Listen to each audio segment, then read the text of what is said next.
में मस्जिदों में जाकर के एक बात पूछी कि भाई ये बताओ कि ये भारतीय जनता पार्टी की सरकार, भारतीय जनता पार्टी के माननीय प्रधानमंत्री श्री नरेंद्र मोदी जी कहते हैं कि सबका साथ, सबका विकास, सबका विश्वास, सबका प्रयास, और हमारे मुख्यमंत्री श्री पुष्कर सिंह धामी जी जो अपने पर्सनल जो उनका राहत कोष है, बगैर किसी भेदभाव के किसी वर्ग को नहीं देखते हैं। अगर उनके कल्याण कोष के अंदर कोई ज़रूरतमंद मुसलमान होता है या हिंदू होता है या सिख और ईसाई होता है या जैन और बौद्ध और पारसी होता है, तो वो बगैर किसी संकोच के एक उत्तराखंड के नागरिक की सहायता करते हैं, उसका इलाज कराते हैं। तो जब मैंने उनसे पूछा कि अच्छा जितनी योजनाएं हैं सरकार की,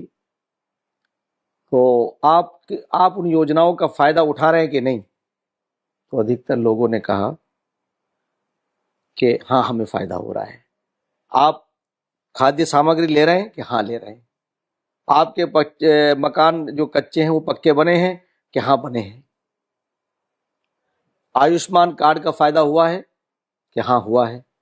अब इन सारी चीजों के बाद तो मैंने कि ये बताओ कि क्या भाजपा के दौर के अंदर जो कांग्रेस के ज़माने के अंदर हिंदू मुस्लिम दंगे होते थे और शहरों में कर्फ्यू लगते थे, क्या आज देश के अंदर दंगा है कि नहीं? सर अब तो हम जानते नहीं कि कर्फ्यू क्या होता है। पांडे जी, मैं ईमानदारी के साथ आपको ये बता रहा हूं, मैंने एक नौजवान को से पूछा तो उसमें से एक नौजवान इन हमारे कैमरामैन की यंग लड़का, उसने एक बात कही खड़े होके कि सर मेरी माँ को पैरालाइज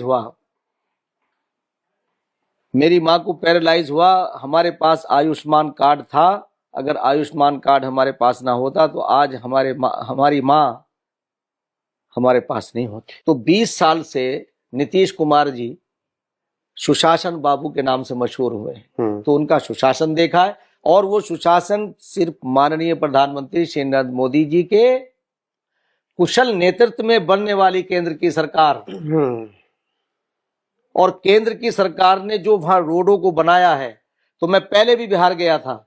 और अब भी गया, तो उस वक्त ये था कि गड्ढों में सड़क थी, और आज गड्ढा मुक्त सड़कें हैं। तो अब आप ये बताइए, उन सड़कों पे मुसलमान भी तो चलता है।